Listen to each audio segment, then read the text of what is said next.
I'll get started. I'm going to call this meeting to order at 3:02 p.m. Roll call. I'm going to take a screenshot, so everybody smile for me while I take those screenshots. 3, 2, 1. And another one.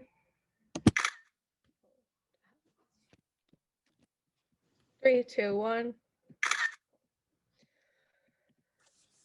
Is there a motion to approve the agenda? Motion to approve the agenda. Seconded. Second.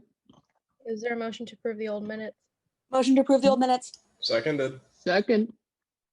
Any discretionary account expenses? Nope. Okay, committee actions will go to Campus Community and Affairs. Okay, hello, everyone. We did a lot last committee meeting. We had vice chair elections. CCA vice chair is Senator Sturgeon, so congratulations again. We also went over some poll logistics. The poll is open and it will be open until next Tuesday before committee meeting. So make sure you take it, make sure you share it with your friends, make sure you help us promote it.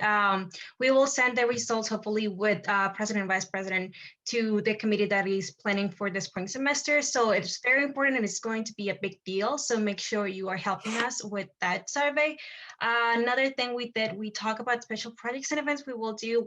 Once we are done with the survey and analyzing results, we will shift to engagement and we will talk about special projects. We are thinking up to when Senator chat with our constituents, hopefully during November or December. And yeah, that's all I have to report. Thank you. Thank you, Chair Vasquez. We'll go to Budget and Finance. Hi, everyone. We had vice chair elections as well last week. So congratulations, Senator Gervais. He's going to be serving as our vice chair. We also went over some ideas because things have been kind of slow in budget and finance without the travel requests coming in. So we went over some ideas of like things to fill our time up. I met with Shelby earlier this week and we have some projects that we might get started on next week. Other than that, faculty council meets next Monday, so I'll have a report for you next GA on that. Thank you, Chair Bates. We'll move on to SEOC. Everyone, just a couple things. We got some legislation that we passed in committee, so you're going to see that later. And we'll be doing our vice chair elections coming up, so stay tuned for that. And we approved another club for campus.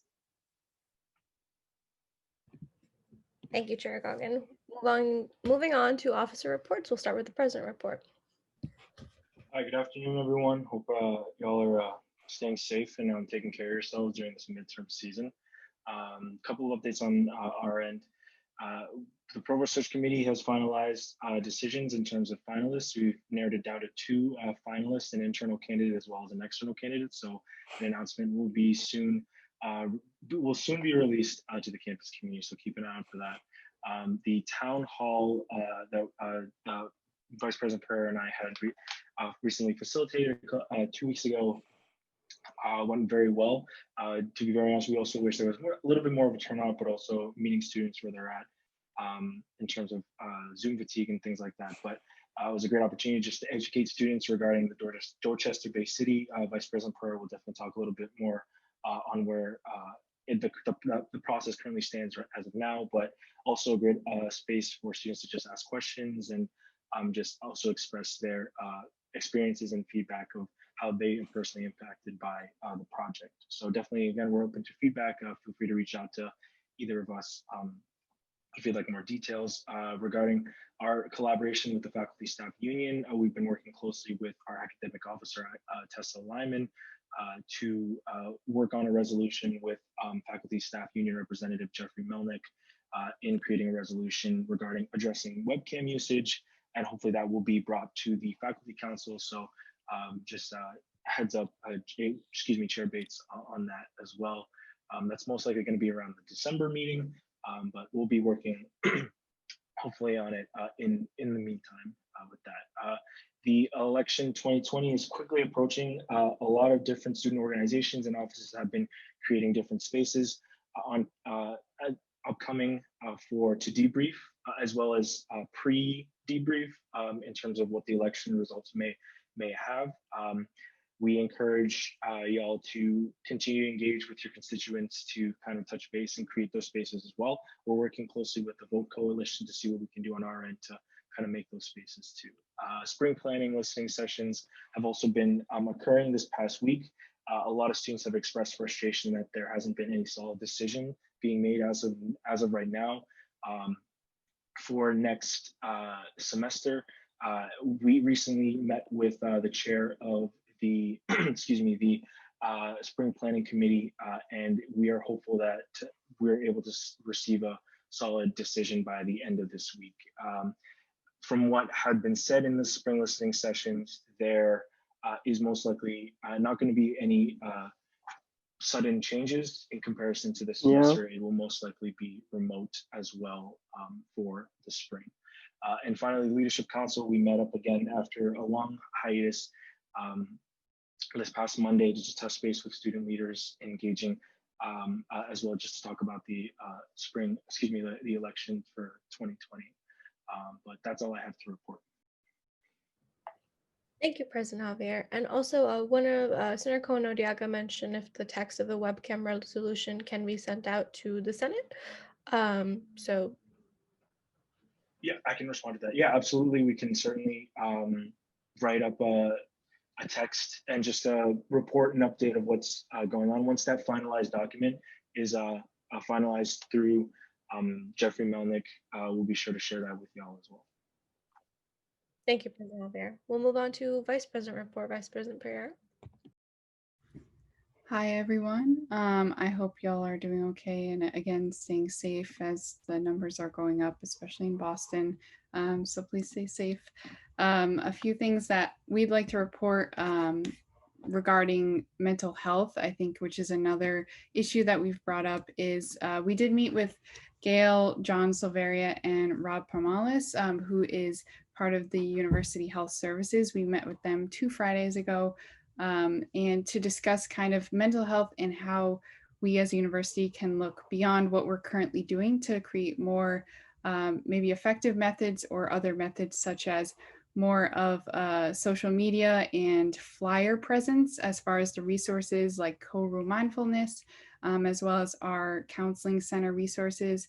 Another update that we did learn is that next semester there should be one new counselor that they're adding on to the team of counselors here. So that's good news. Obviously, we would love for more, but that is an update on that end. And we just really emphasize that along with the pandemic, many students are suffering mental health, and making sure that administrators are also keeping that in mind with the decisions that they're making. I will also update y'all on the Boston Planning and Development Agency, which is part of the Dorchester Bay City. So we did attend the Dorchester Bay City kind of open forum to the public on Monday, October 19th. We did hear from a lot of community members, and we basically heard what was said in the first meeting. Unfortunately, there wasn't a lot of time left for questions and answers. But through that conversation and through folks hearing us kind of ask questions at that meeting, we were connected with Dorchester Not for Sale, or DOT Not for Sale, if some of y'all have heard about that. And we were able to meet with them today to discuss what they would like to see from the community. And we were actually connected with a graduate student at UMass Boston who is part of DOT Not for Sale. So we're looking how as students, both at the undergrad and grad level, can kind of come together to advocate for our community, for our students, for our own research and internship opportunities, as well as for the peninsula itself. So those are some things that we've been doing, and we're hoping to get connected with other faculty and staff across campus. That dialogue hasn't been set for a meeting yet, but we will be sure to update y'all on that. And another very important thing that was mentioned at the Monday meeting is that there will be an Accordia session. Accordia is the development agency for Dorchester Bay City. They will be doing a UMass Boston session for faculty, staff, and students. So we will, as soon as we know anything, we will let you all know. We have been asking, but we have not been given a date yet. So we're really just trying to rally as many folks as we can to try to get to that meeting and just voice our concerns as a university. And I will also, we do not have a couple of our cabinet members here who have reports that I will just say out loud.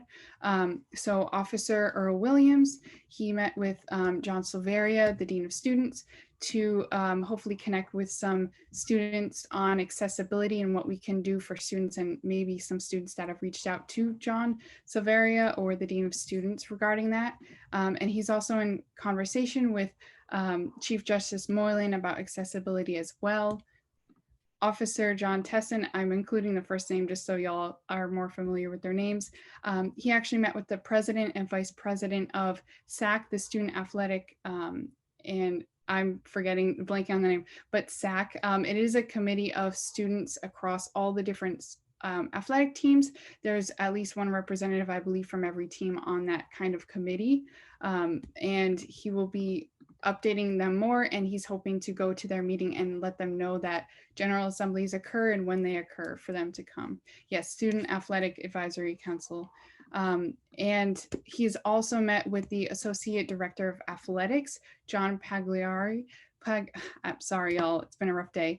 And they've spoken about how that there was a works of a new recreation space, but that was unfortunately kind of foregoed when the new quad was developed. So they're looking at how we can possibly support that as the student government, as well as the student body, to support a new recreation center, as well as the BFC is way too small, especially right now, to open for it to be safe for students. And in general, and they're also looking at a new intramural field to offer more intramural sports and have our own field here at UMass Boston. And then one last report for our officer, Nikita Phils Ames, who is our diversity officer. She did also attend the public meeting, and she just had some thoughts regarding how it's affecting our minority population of students with that. And that's all I have to report. Thank you, Vice President Pereira. Okay, so my report, I have been meeting with a lot of you regarding one-on-one calls. If I haven't reached out already, it's probably, don't worry, I will reach out to you, I promise.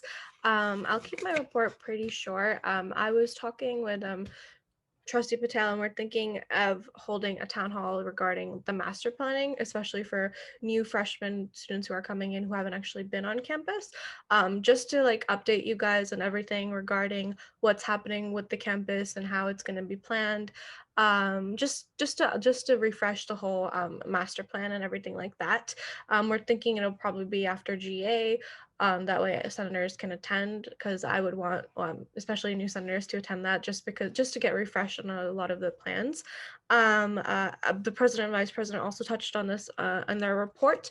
So I've had a lot of questions regarding Dorchester Bay City and where we are at with that. And I'm going to post a link actually right now in the chat regarding the plan, because there's an entire website that you can go to. And there is a meeting today that is public, and that's on urban design at 6 p.m. over Zoom. If you look at the chat, that you can attend, but I want to emphasize that they will have a meeting.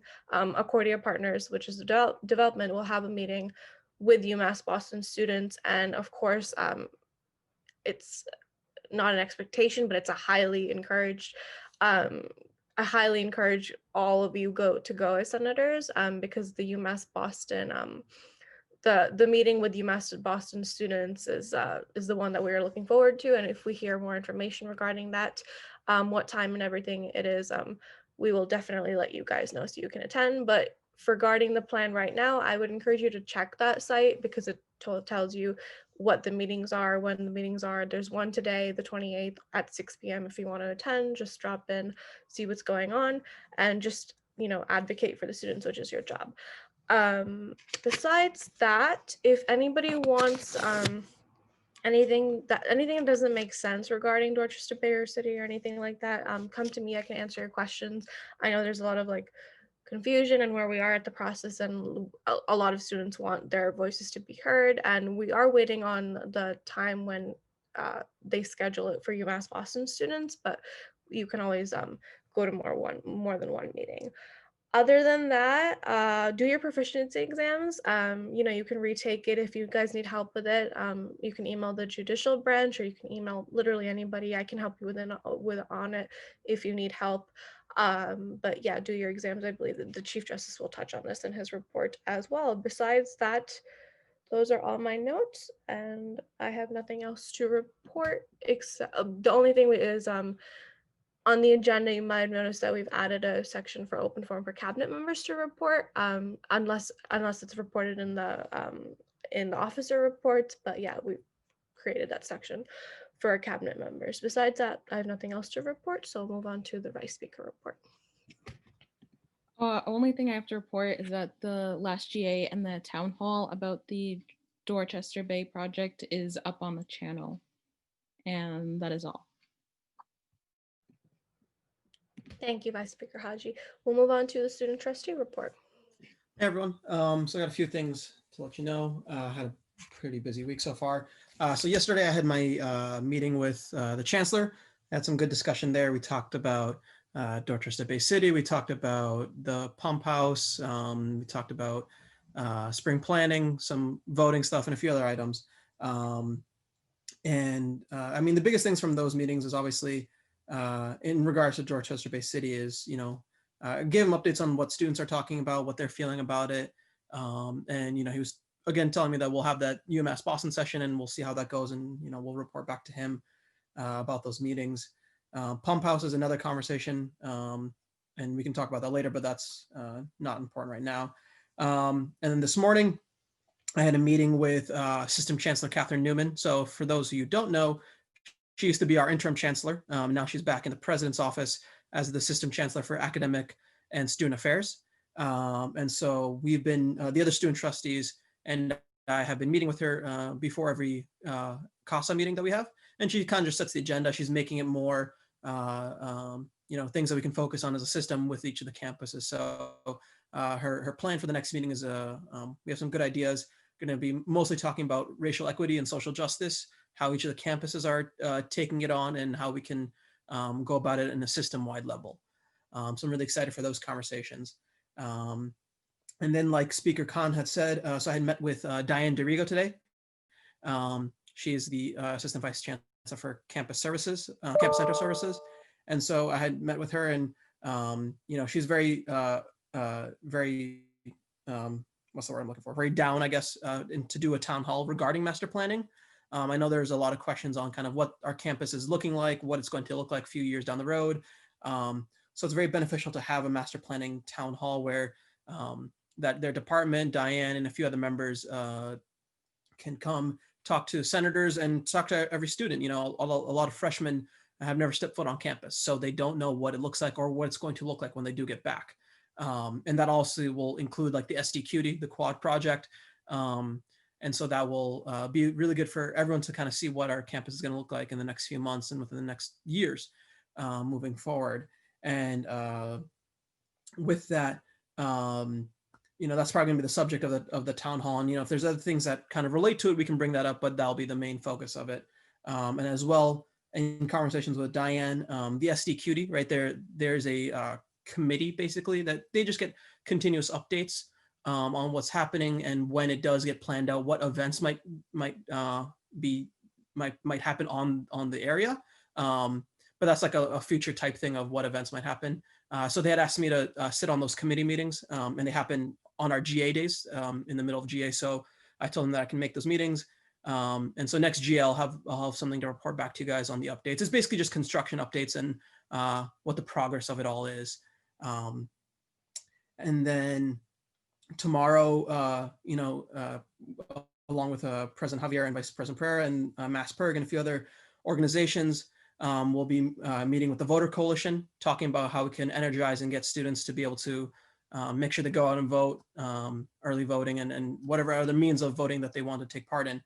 And so we'll be talking about that tomorrow. And that's all I have to report. Thank you, Trustee Patel. We'll move on to Chief Justice report. So I don't actually have that much to report. The main thing is thank you for everyone who got their proficiency exam in or contacted me about it. We do have a couple senators who didn't get it in and did not contact me, so I'll be sending you guys individual emails. And then once I've contacted everyone and hopefully gotten back they've all gotten back to me. That's when I'll distribute it to the other justices to start grading. We're probably going to grade it on like a rolling basis. So as we go through it, you'll hear back. So just because like your friend hears back on Friday doesn't mean everyone's going to hear back on Friday. But yeah, that should be out as soon as possible. Other than that, I don't really have much to report. So yeah, thank you. Thank you, Chief Justice Moylan. Sorry. Senator reports. Any senators, any projects that you guys are working on or anything that you felt was pressing to report?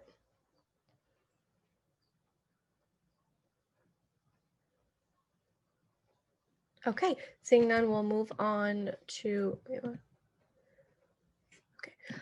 seeing none, we'll move on to, we don't have any old business, we'll just move on to new business. The first thing is on the proficiency exam, which the Chief Justice just spoke about. It's just a reminder to senators who haven't gotten it in to please get it in on time. And if you need any help whatsoever, literally like ask judicial branch, ask anybody, you know, it's open book.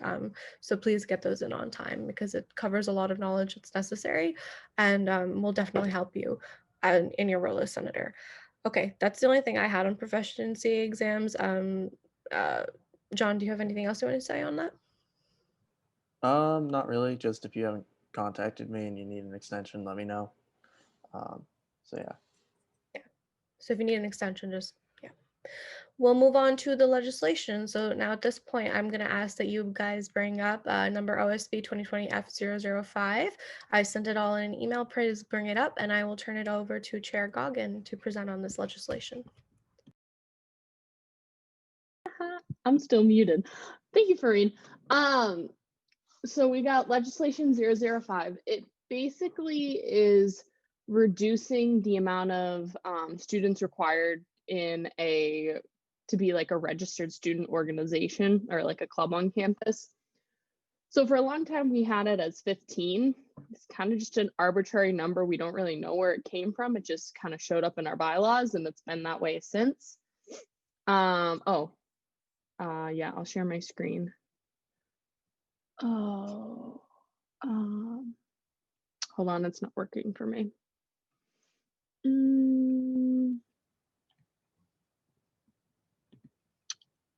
Oh.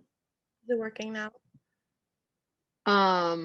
My privacy wall is up since you're recording the meeting. It's not letting me share. I'd have to go back in and fix all my settings, so it's just easier if you share. Gotta love my computer for sticking up for me for privacy. Love it. Thank you. Yeah.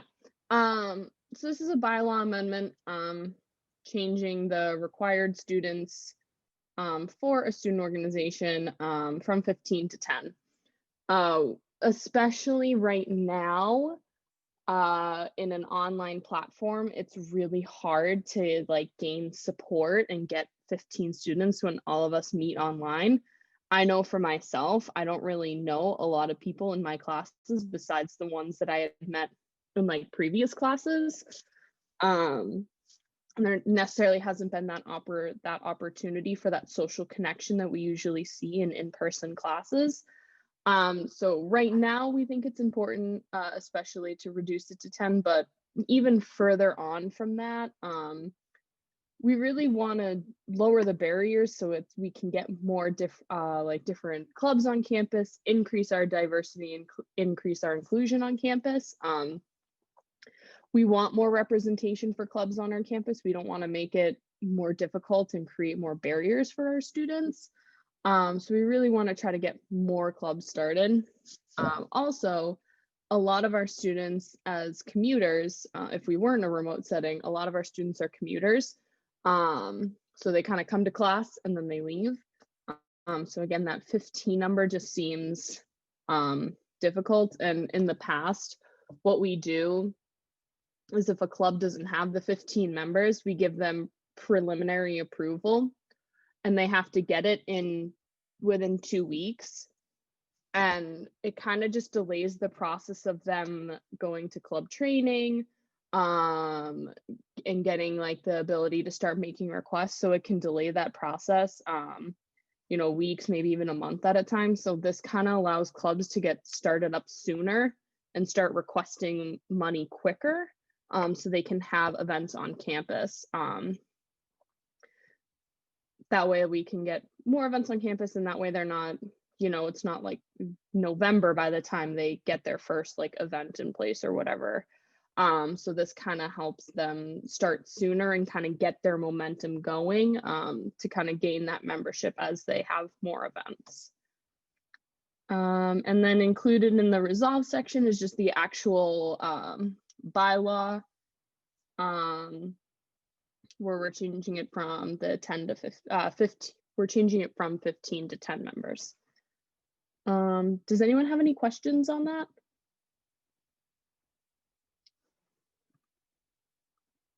Senator Cohen-Odiaga. Okay, this is just about the most straightforward bill that has ever been presented to USG, so I move that we vote.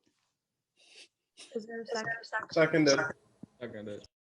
All right, we're going to vote on this. So I'm going to stop my share because it's just easier for me to count the votes.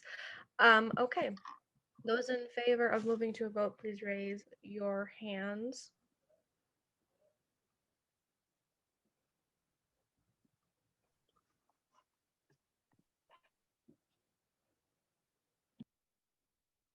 Sorry, I muted myself. Lower your hands now.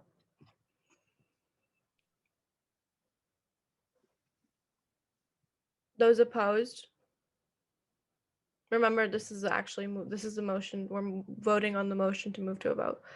Okay. Any abstentions? Okay. So those in favor of passing, hold on, let me read it out loud. Number OSB 2020 F005, please raise your hands.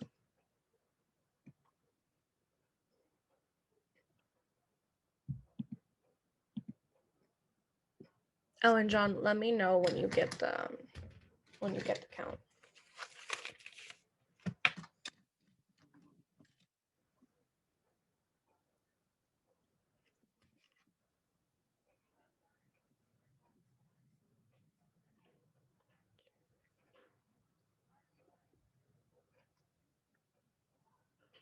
All right, I got them. Cool. I also got it. Now lower your hands, please.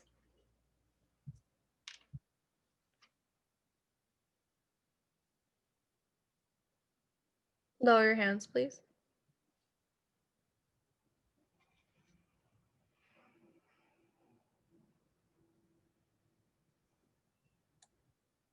Those opposed, please raise your hands now. Okay, any abstentions? All right, number OSB 2020 F005 has passed. Yay, thank you, everyone. Okay, great. So the next thing on the agenda is a student issue regarding classroom comfort. A little bit of background regarding this issue. I'll actually pass it on to Vice President Pereira and President Javier if you would like to speak on it and just provide the background on this issue.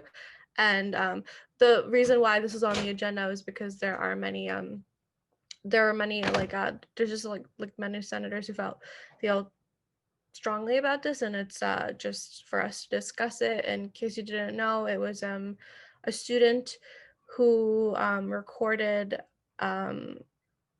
who recorded an incident where she felt uncomfortable during a classroom and felt uncomfortable enough that she's not attending the class anymore. I think the issue is currently running through the Dean of Students and stuff like that, but the Vice President will speak more on this. Thanks, Speaker Khan. Yeah, I do want to start off by just saying we appreciate the efforts that have already been made by the senators who had reached out to the student, and appreciate just the work that CCA has done to kind of facilitate the conversations that when the students had outreach to the specifically the social media account. We had recently been aware of this situation, I believe last week, when there was an email that was sent to the USG email we did want to be mindful in approaching the situation as it had become viral and had touched a larger audience than what was anticipated. So we wanted to touch base with advisor Shelby Shelby to see what the best approach was. And so in that, we are currently in the process of trying to meet with the student as of right now to see what we can do to support her at this time. We do want to be very careful and sensitive to what we take as a stance as an organization, as well as our own particular roles, as it is in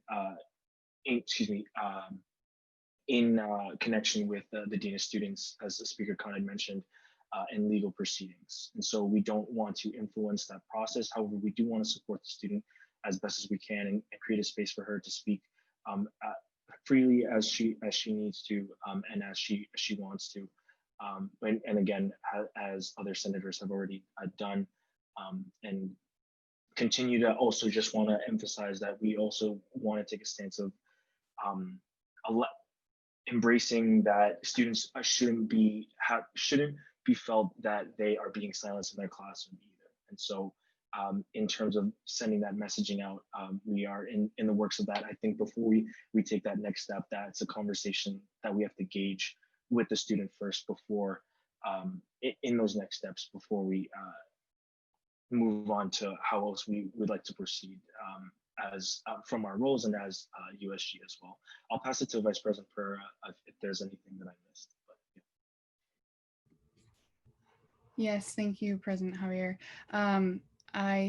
With this student, we definitely wanted to keep that in mind. But again, I think just emphasizing what he said, that it is also important that students do feel like they have a voice and have a place in the classroom with their professors. So also emphasizing that, but we are currently in works with trying to schedule a meeting with the student. They did have to reschedule. So we're trying to find a time that works for for all of us. But before that does happen, we were hoping to meet with them before this meeting, but we also wanted to put this on the agenda as we did have some senators that did reach out regarding different views, different viewpoints, and we did want to have a discussion, just let y'all know kind of what's also going on if you had not heard about this yet. But we did just want to have a discussion and hear from folks on the different viewpoints, and before we make any final decisions about how we want to go about this, we do want to, again, just talk to the student to ensure that we don't kind of put a message forward that they might not have wanted or that is opposite of what they're saying. So just to double check with them. But we would want to open the floor to anyone that is either sat with the student or has just expressed interest to us, or if they haven't expressed interest to us, just in general is interested in speaking about this situation. Yeah, and for someone who did reach out, I just want to highlight the initiative that you guys took. It does not go unnoticed, and well done. That's job to reach out to constituents. And yeah, that was impressive. I'm gonna go to Senator Robertson first, since I saw your hand. Okay. Well, good afternoon, everyone. I was in this particular class, so I was there as it was happening, and I do wish that the student was able to at least get her side of the view off, but honestly, it was the end of class, so that was near impossible. But I will say, I just wanted to add my opinion into this particular situation. As far as comfort goes in the classroom, I just think that as students that are reaching for growth, we should expect to be placed in uncomfortable situations in the learning environment, respectful, uncomfortable situations, obviously. And I think this one was, I guess, respectful in a sense, maybe not towards the candidate that the professor was talking about, but I don't see any disrespect from that visiting professor towards the student. I also think that as students, we should give ourselves more credit for the ability to filter out information that we just don't want to to take in our brain. I mean, and you know, if a professor is presenting views that we don't necessarily agree with, we can dispute that, debate back. I mean, if you look at the grand scheme of our purpose of being here, we could use that as an opportunity to hone our view, to hone our argument with this particular thing. You're going up against someone who has studied these particular areas for you know, a while. So, you know, I don't see the reason to take offense because a professor decided to be a human and express their views. Now, if our professor, who this person was not for this class, she was a visiting professor, if our professor had like a whole curriculum set on voting like Democrat, all right, now we're talking about a problem. But for a professor to simply express a view, that doesn't mean that that's what the class is about. It's not what the class is about.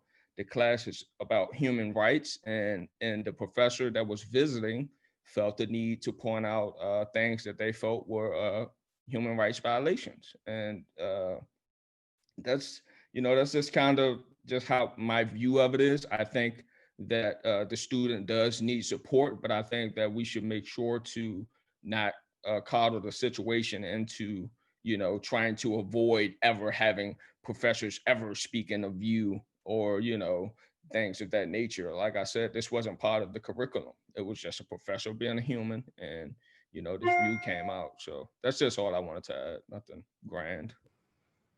Thank you, Senator Robertson. So I actually gotten a couple of messages from senators regarding what exactly we're talking about. So I'll just give a little background. The student is a senior at the University of Massachusetts, Boston. And over the weekend, I believe, she reached out to several organizations, including the undergraduate student government, allegedly saying that she was she feels that she was verbally attacked and silenced by the guest speaker.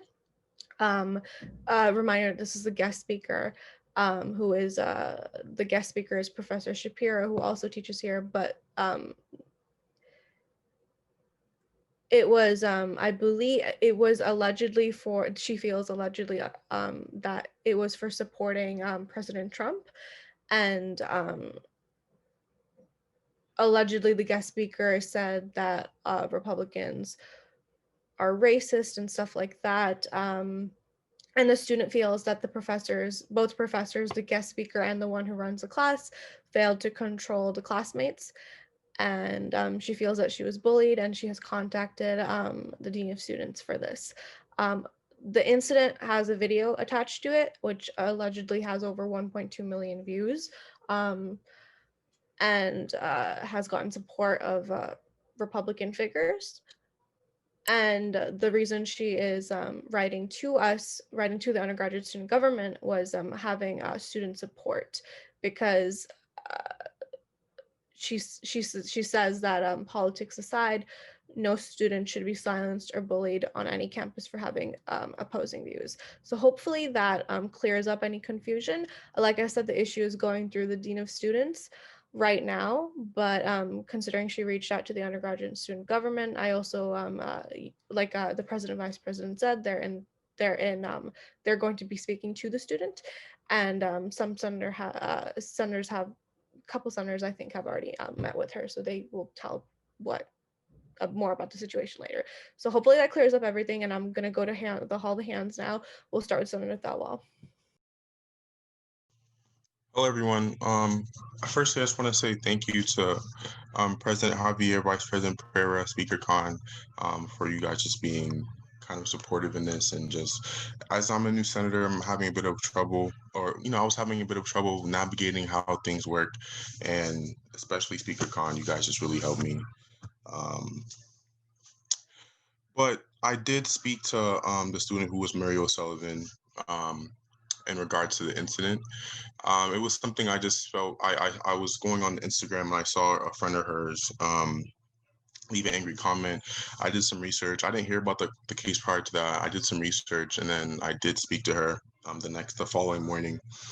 And I just basically did that to, I just wanted to have a bit more of an understanding of the whole incident and what happened. I also do want to say that, you know, I think I was slightly preemptive. I don't know if that's the right word, but in the future, it would probably be best to just, reach out to my constituents before doing so, just so we're all on the same page. I don't want it to be a situation where, we're not all on the same page. But yeah, so I did reach out to her, and we did have a short 45-minute conversation. She told me, kind of what happened. It was like everyone was saying, it was a visiting professor. And the incident, I think that what in particular was what was viral, what made it viral was Professor Shapiro called Donald Trump a Nazi. And I think that was the thing that was kind of viral about it. She then responded saying, "Oh, I don't think she's a Nazi," and so on and so forth. But the part that made me reach out, that made me more. The only part that was really concerning to me is how she was treated. You can even see comments that were kind of unacceptable, in the chat room.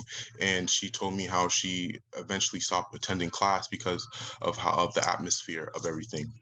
I did speak to her shortly. It wasn't, she just told me how she was proceeding with the dean of students and how she really didn't feel any other members of the school, even the dean of students themselves, who took about a week to respond to her.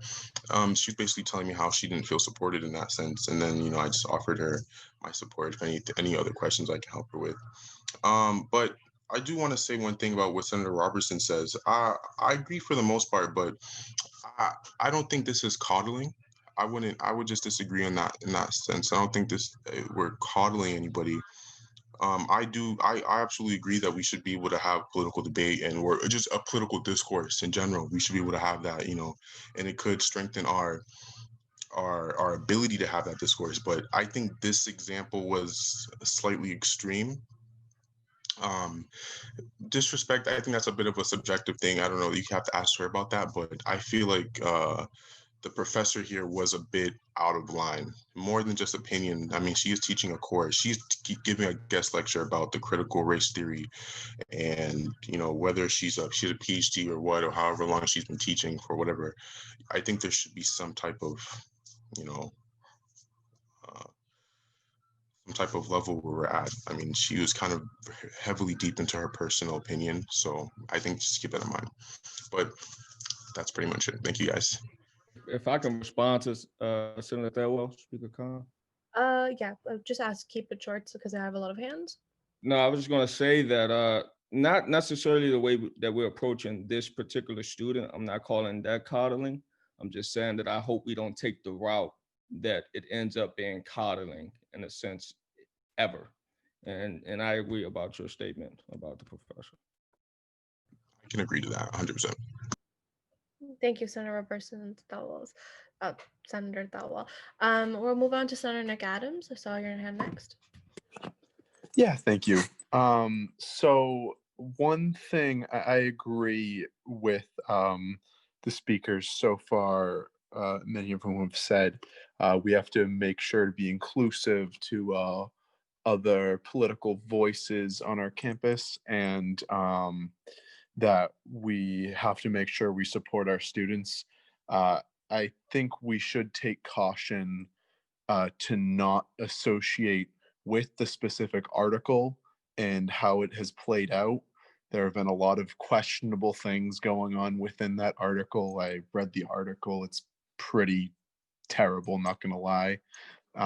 And especially given the diversity of our campus, we have to tread carefully when dealing with figures like, Sadie, hold on, with Donald Trump Jr. and Charlie Kirk, which are some of the people that have been associating themselves with this specific issue and this specific incident. So I do feel we need to support the student, but we also need to be careful not to support the political ideologies of some of the allies of on that issue.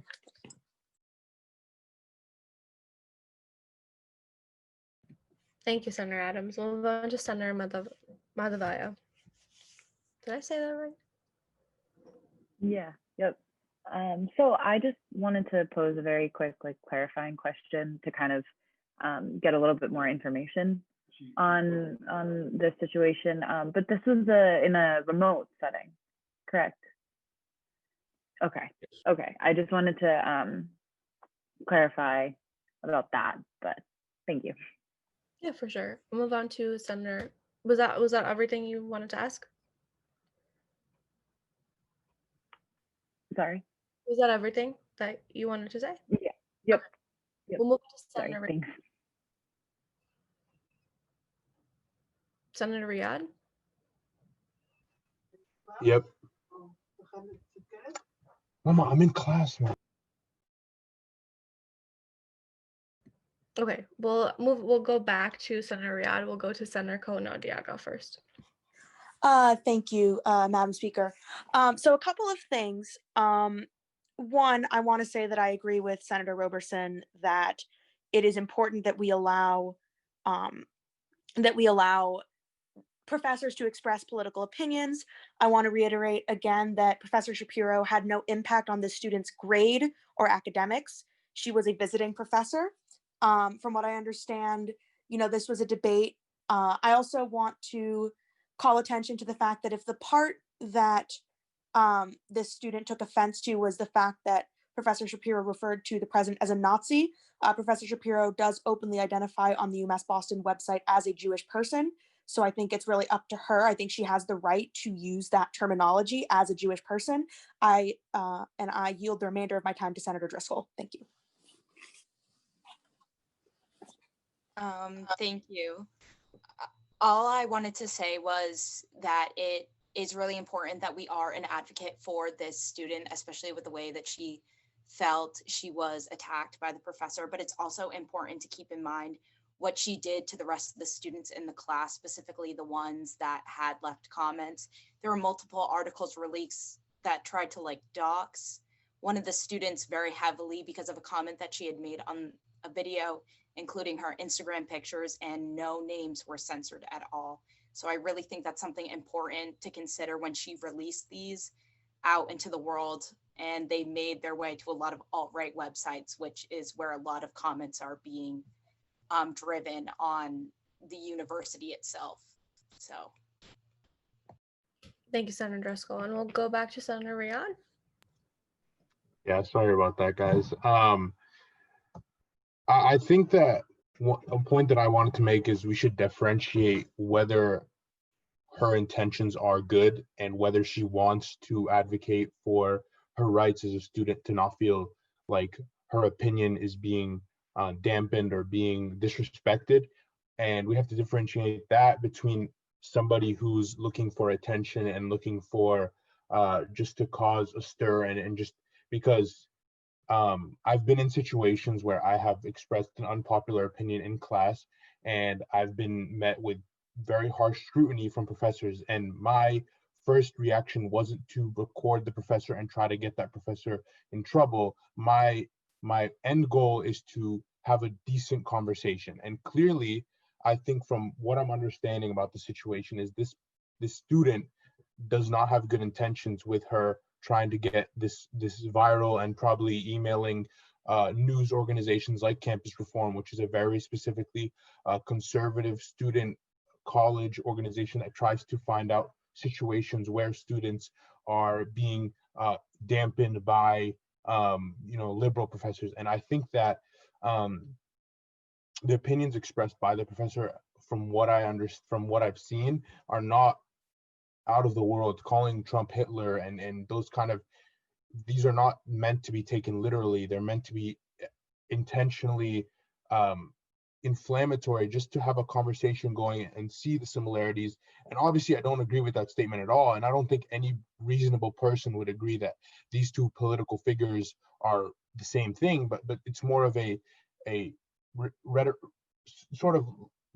rhetoric that is intentionally inflammatory. So I think that from my perspective, I would say that her intentions are not pure, which is why I think that we should be more understanding of the professor and facilitate a conversation between them. And also her not going to the class anymore, I think is very childish, because if you're trying to learn and expand your understanding of the world, not going to a class because you feel like the professor is being rude to you because you expressed an unpopular opinion and you probably knew that it was an unpopular opinion and that was why you wanted to say it so you could get a rise out of the teacher and the students. I think in the end, her intentions aren't really amazing. It's more just to create a stir and then try to get a bunch of organizations just to try to side with her because she's a student. Thank you, Senator Riyad. I want to emphasize that we have one more thing on the agenda, and then also this issue is going through the Dean of Students, so it basically falls on them to handle it. But I will allow the four hands that we see, but I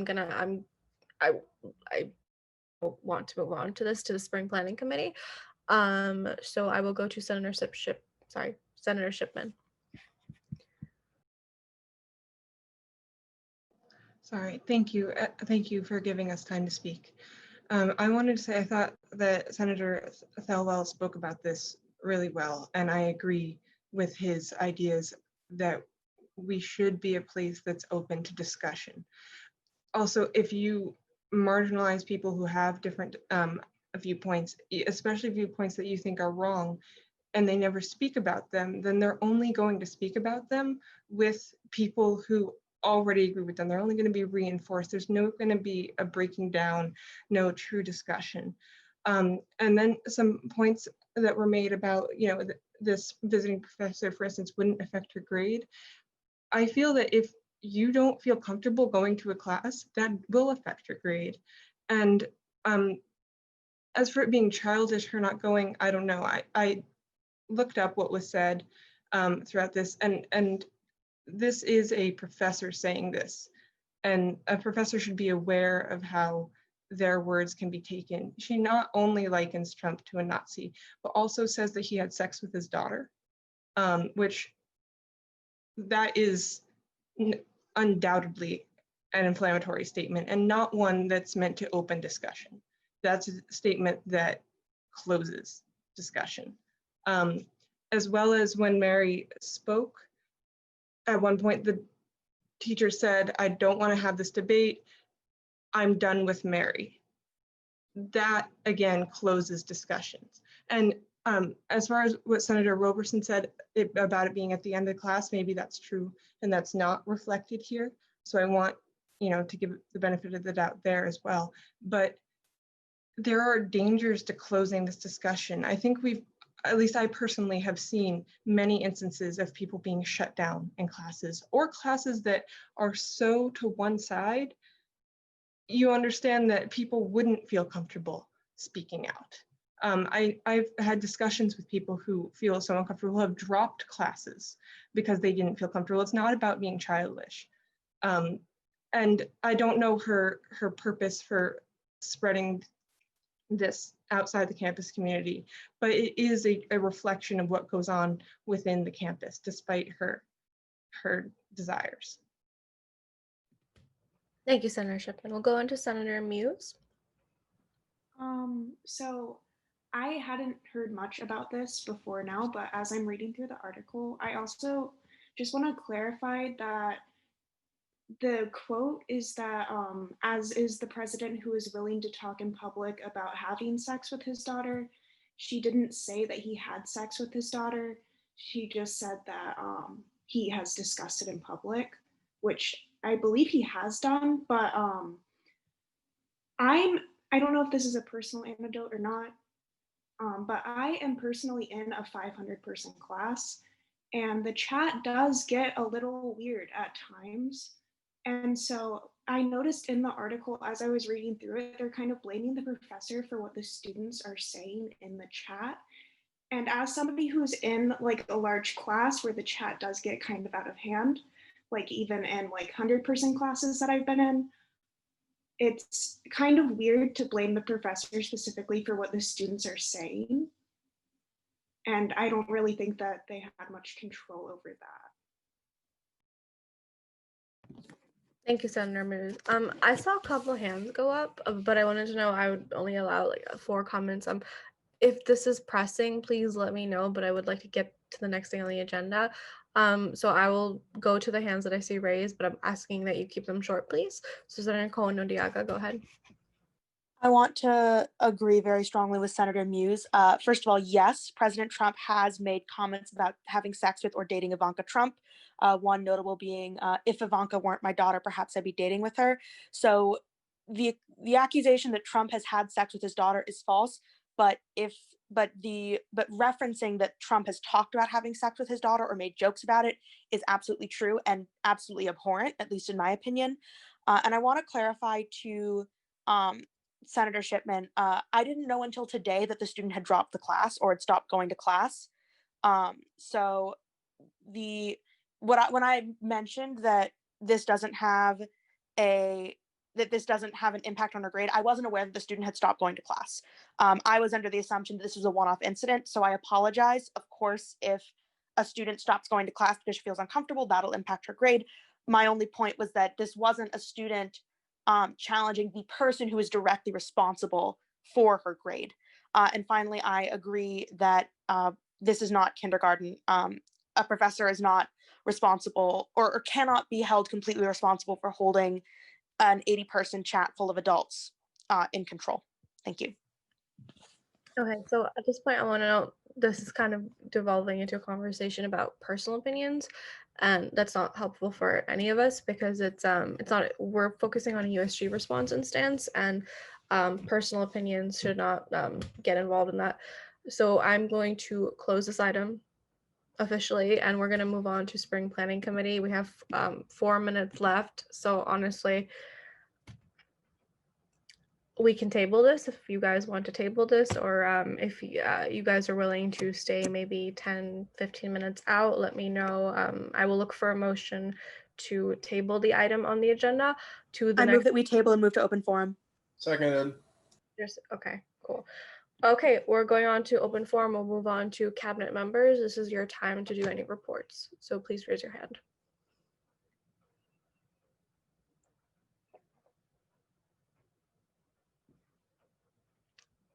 Officer Zabel, right? Yeah, that works.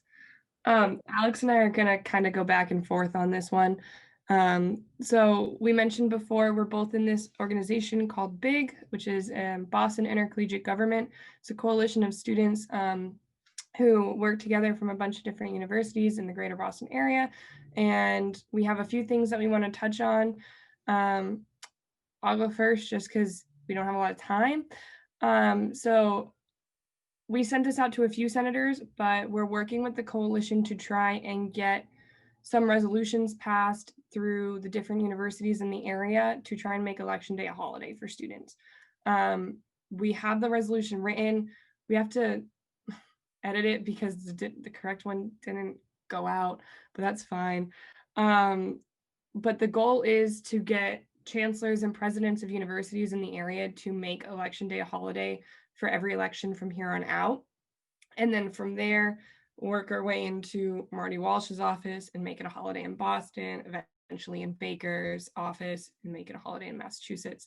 These are big dreams. These are big goals. We recognize that, but any place we can start is a good starting point. So we've sent it to our chancellor, a letter, and then a letter of support with the resolution. But we were going to present it to you guys to try and get something passed through the Senate and through USG. Yeah, Suffolk and a couple of Southern schools have already done this. So there is precedent set for this to happen. But we were going to offer it up to some senators and see if you guys were willing to write some legislation through USG and send it up to the chancellor as well, so we can have an external resolution from our organization and an internal resolution from the UMass Student Gov. We think that would be super effective, and we think it would be a really cool way to kind of show that USG is really doing something for more than just students, but faculty would then be able to vote and go out and vote or be poll workers, and same with professors and staff members. It would be more than just students. Yeah, that's what I had to say. I can toss it to Alex to mention what he was going to say. So yes, all of that. And secondly, just to provide some updates on what we've actually been up to the past few weeks. We had mentioned that there was an event with Senator Ed Markey and his Senate opponent, Kevin O'Connor. Actually, I didn't mention that second part. last minute, we got his opponent, Kevin O'Connor, to also come. So we had a great conversation with them, half an hour each.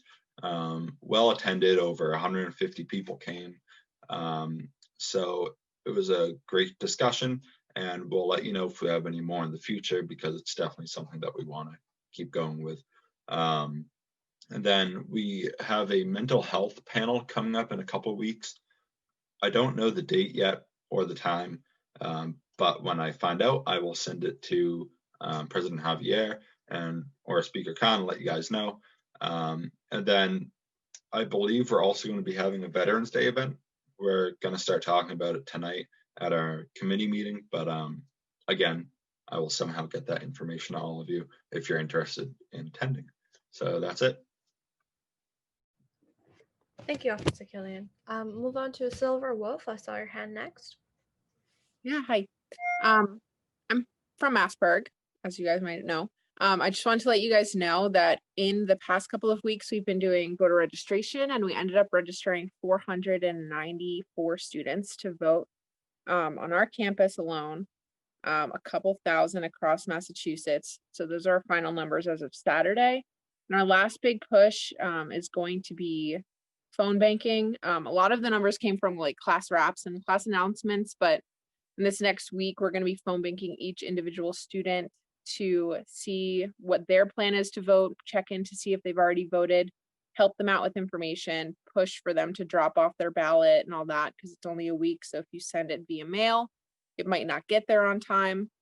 And I kind of wanted to invite you guys to some of these phone banks, specifically on Monday and Tuesday. We'll be phone banking almost all day on Monday from noon to 6, and then from 8 a.m. to 4 p.m. on election day.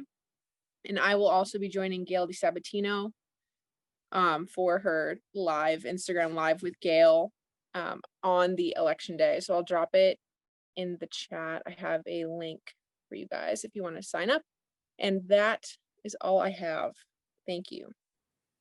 Thank you, Silver. President Javier, I know you wanted to note something really quickly.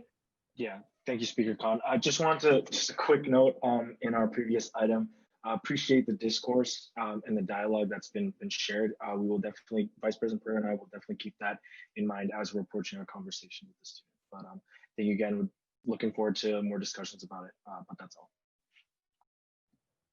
Thank you. Move on, Senator Cohen-Odiaga. All right. Hi, USG. Thank you, Madam Speaker. On a much lighter, more fun note, I am pleased to announce that the USG TikTok account is officially moving and grooving. We are at UMass USG on TikTok. We have, I believe, one video up. Let me check real quick. I believe we have one video up so far of the lovely Senator Driscoll vibing with students about what USG does, which is great.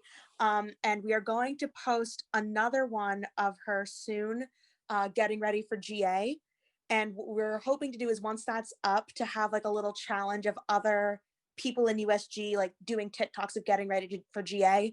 The video's not up yet, so once the video is up, I'll send Speaker Khan like some information on the parameters of the challenge so you all can hear about it. But yeah, please go follow UMass USG on TikTok. If you have ideas for TikToks, let us know. And if you want to make a TikTok for us to post, feel free to DM it to us on Instagram and we'll post it. But just like make the TikTok and then send it to us and we will post it on the USG account for you. So yeah, if you have any questions, you can find me, Senator Driscoll, or Senator DePina. We are the three people working on, we are CCA's team TikTok, me, Maura, and Isabel. Thanks, guys. Thank you, Senator Cohen-Odiaga. Yeah, for sure. Follow them because it was a great TikTok. Chair Laba Velasquez. Thank you. I just wanted to say quick announcement before next GA. We will be presenting the survey results.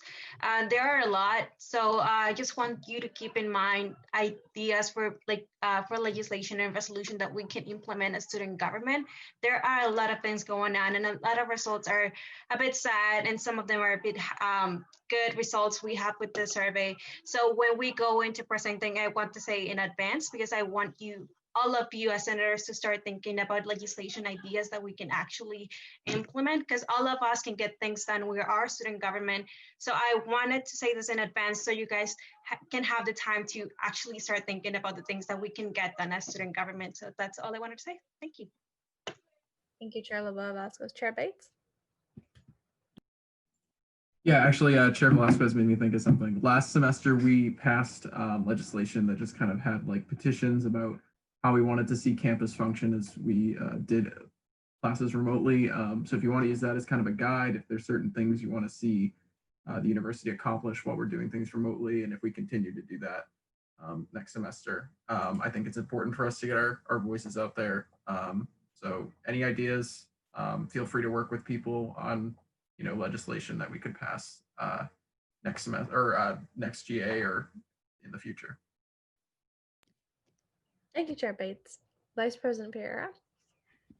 To piggyback off of that conversation, we did just want to say this before. We know that the spring is tabled for next GA or a following GA, but we did want to say before we did leave that the university should be coming out with a decision by the end of the week.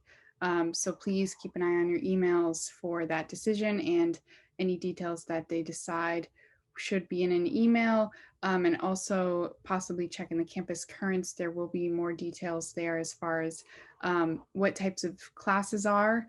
So like capstone versus C versus CE. So just keep an eye out on in your emails for the end of the week for that announcement. Thank you, Vice President Pereira. Senator DePina? Hi, guys. So I wanted to talk about it to get a resolution for the anti-racism on our campus. We need to fight for this, and I feel like us as the student government should have a forum on continuing to do so with the anti-racism. And I also wanted to write a bill on us passing it around that issue. Thank you, Senator DePina. Chair Goggin? I have a wicked quick question. Our next GA is technically November 11th, which is Veterans Day. Are we having GA that day? And if not, does it get pushed to next week, or does it just end up being skipped? So it'd be the 11th is Veterans Day, skip GA, committees the 18th, and then GA the 25th. It's you will have committees next week, and then you will take Veterans Day off, and then on the week after the 18th will be your GA, and then you do not meet on Thanksgiving week, and then you have one after Thanksgiving break and one GA, and then you go into finals. So that is how you will proceed for the remainder of So the we have one committee meeting left, essentially. Two. next week, and then the week following Thanksgiving. Okay. Thank you. I have to cancel my GA my committee next week because I have a other obligation. So that's why I was wondering. So I'll have to let my senators know that. Can your vice speaker run it? That's what we were doing the next election, was our vice speaker elections. So that's why. Let's talk about Okay, awesome. Thank you. Yeah, I'll send a reminder about that because the calendar's kind of weird for the next month. So I'll send a reminder about that. Very cool. Yeah. Does anybody have anything else for open forum? If not, I will look for a motion to adjourn this meeting. Motion to adjourn the meeting. Seconded. Okay, thank you, everybody. Well done today. I'll see you guys next GA. Keep up the great work. Stay safe. Have a great evening and stay healthy. All right, bye, everybody.